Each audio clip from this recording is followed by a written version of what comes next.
When we ended off last time, we were discussing the importance and the impact of media on public perception of major world events, given the story of the New York Journal versus the New York World, making the comparison with modern Fox News and CNN.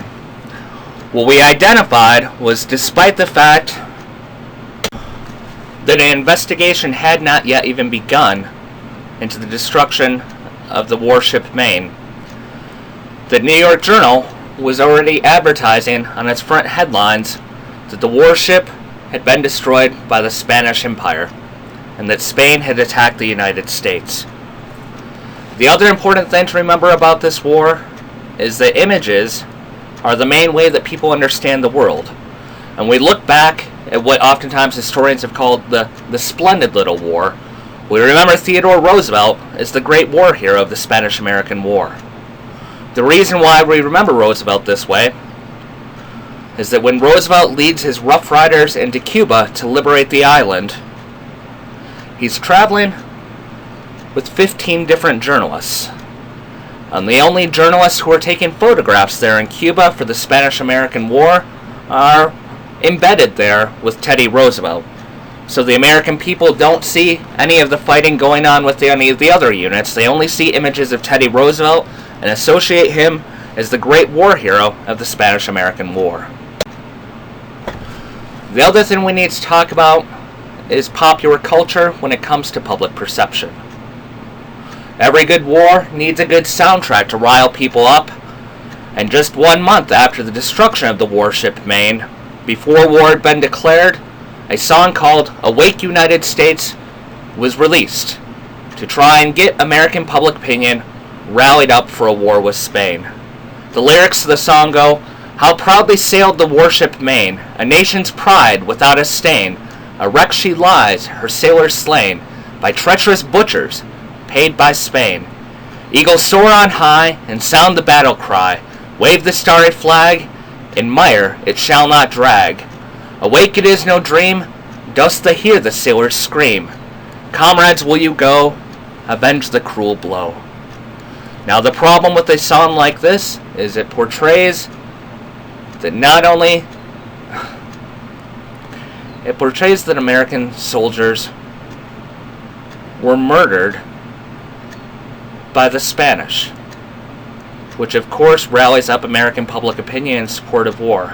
The problem with this song and public perception is that the Spanish never did attack the United States, but in the public mind, they did. Unlike many other conflicts in American history, the U.S. government did not have to instigate any sort of military draft when it came to the Spanish-American War. Public opinion was rallied up so much against Spain that over 1 million young Americans volunteered to fight in the Spanish-American War. The images that we remember primarily, though, are not of those 1 million volunteers, but of Theodore Roosevelt and his Rough Riders, essentially a bunch of American cowboys on horseback, defeating the Spanish in Cuba, particularly at the Battle of San Juan Hill. The problem of associating Roosevelt as the victor at the Battle of San Juan Hill is that about 90% of the fighting that was done there was done by African American regiments. And when the African American soldiers were just about to win the battle, they were pulled out immediately. Theodore Roosevelt and the Rough Riders were brought in, and camera crews started taking pictures of Roosevelt as the great American war hero. The reason why Roosevelt is participating in a public campaign like this is he's interested in becoming President of the United States.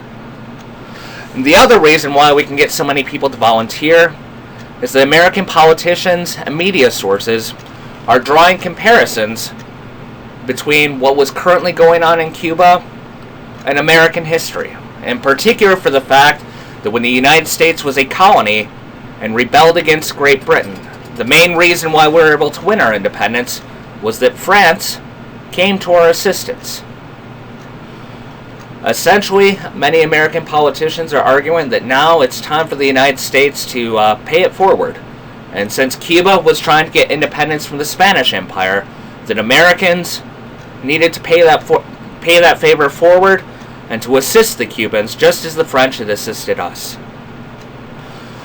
The problem with understanding all of the details of the Spanish-American War is that almost all public attention is focused in on Cuba and not paying attention to events going on in the Atlantic.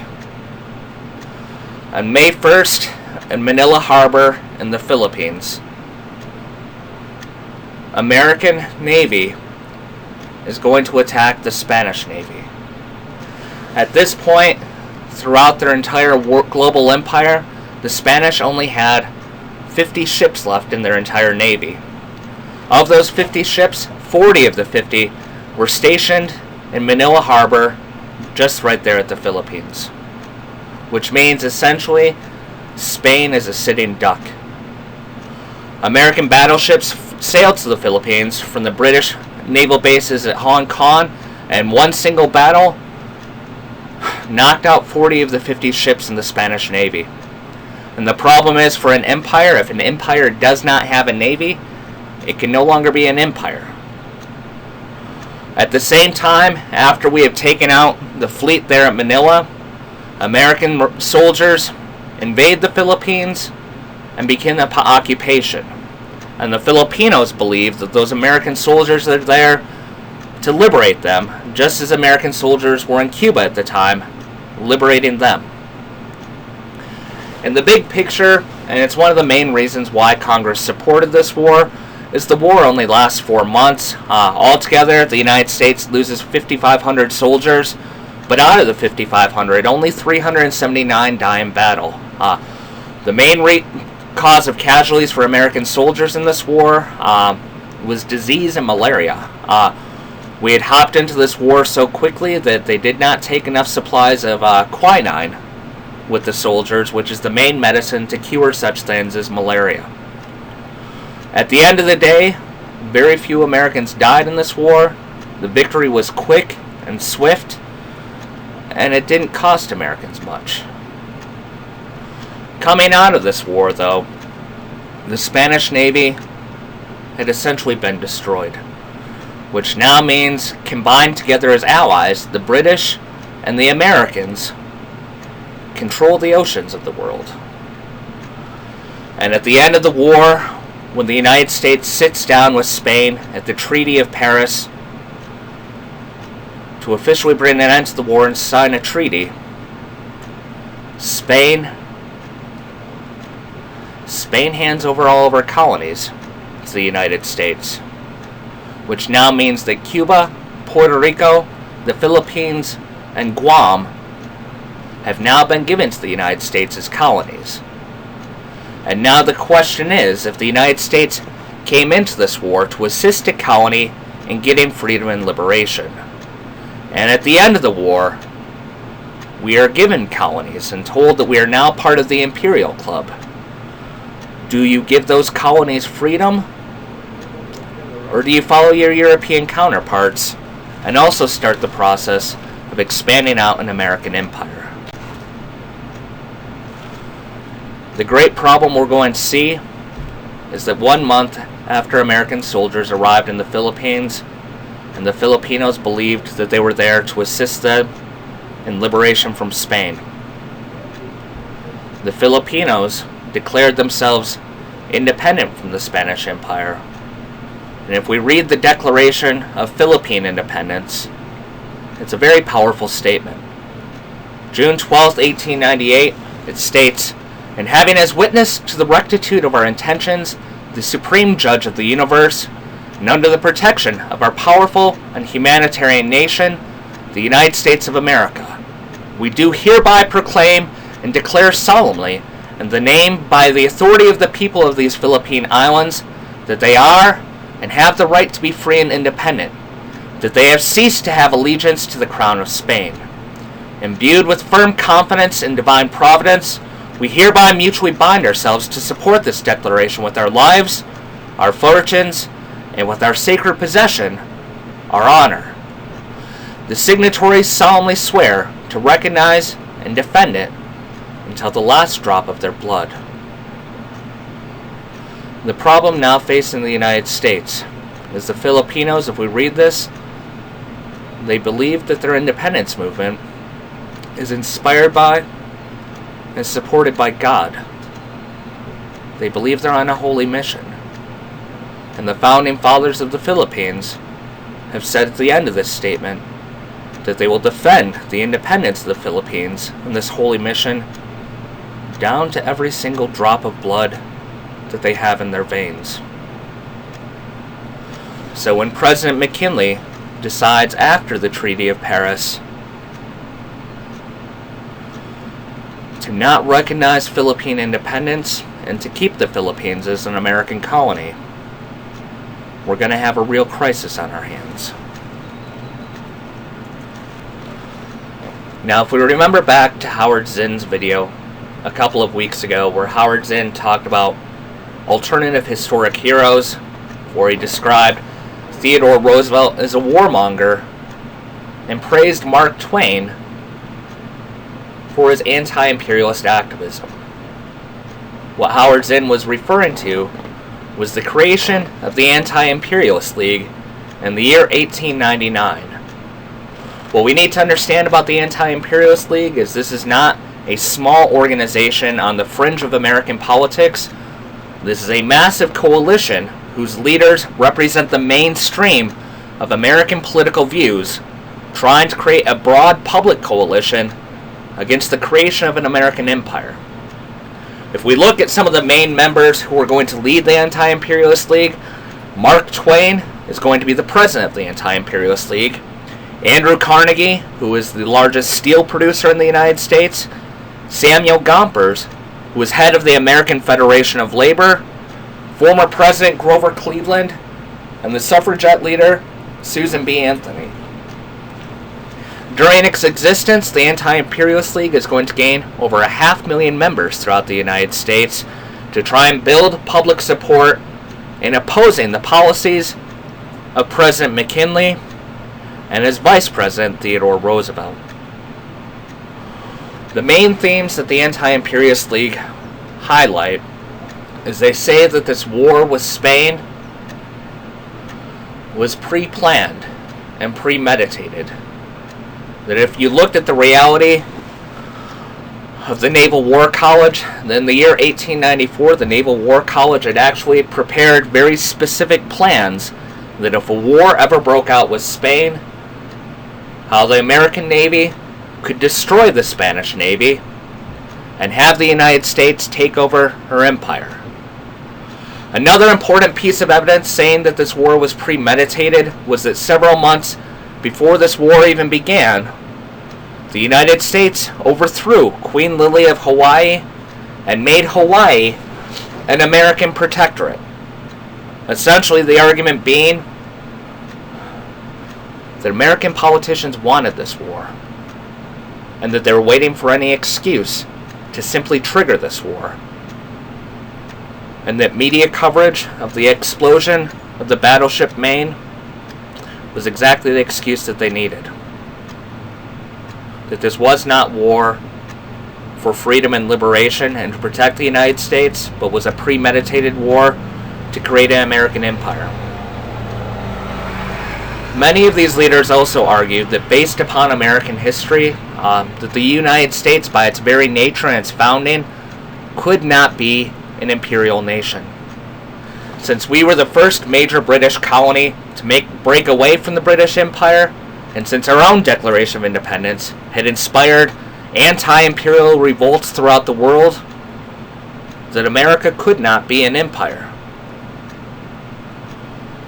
People like Andrew Carnegie, on the one hand, he's Scottish, so he's not a big fan of the creation of empire anyway. But one of the main reasons why Andrew Carnegie is not supporting the idea of the creation of an American empire is that if you create an empire, you need a huge military. And huge militaries are incredibly expensive. And the way that you pay for these huge militaries is by increasing taxes.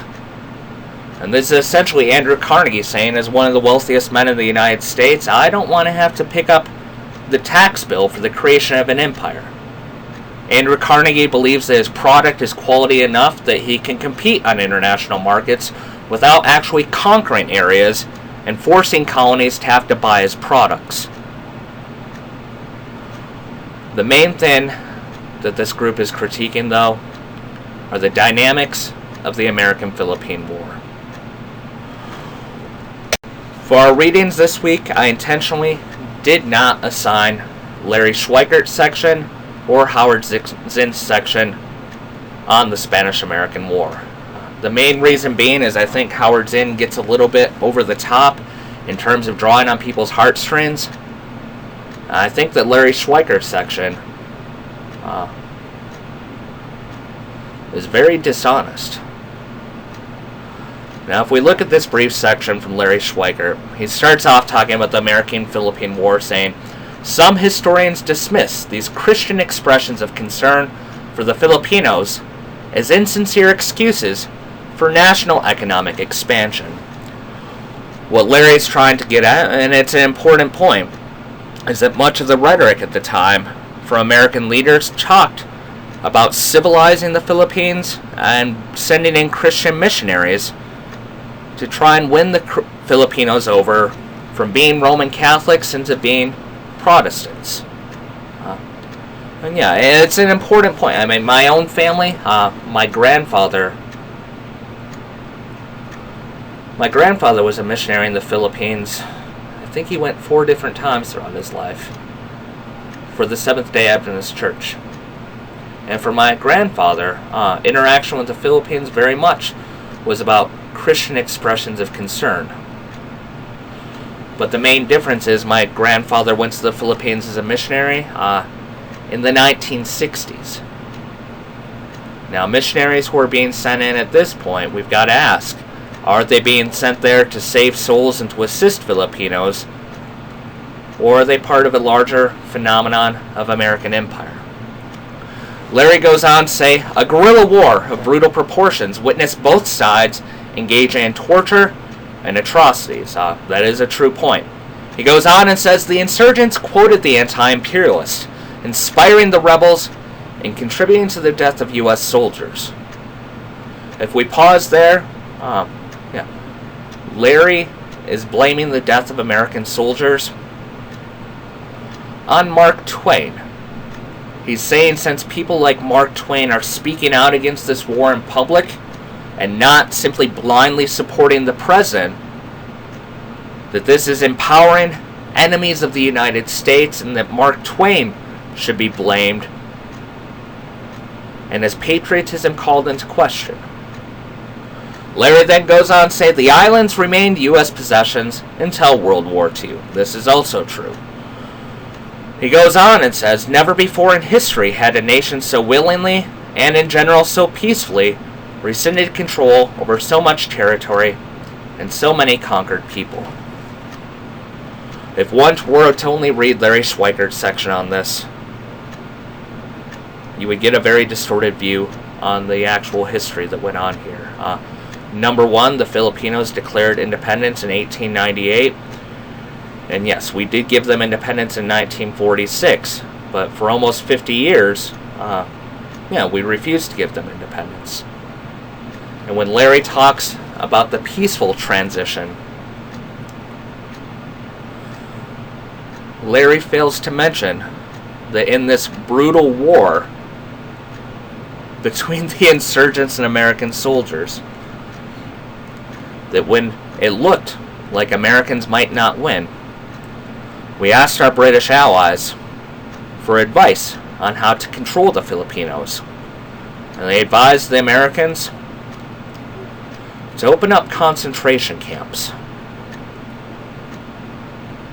And the big picture during the several years of war that went on here, historians debate the very specific numbers, but my Filipino grandmother shared with me growing up, in her own memory of this, that over 2 million people in the Philippines died. Because the great problem is during the American-Philippine War, a cholera outbreak happened in major cities. And due to the chaos and the destruction of the war, doctors couldn't intervene to stop the spread of the cholera outbreak.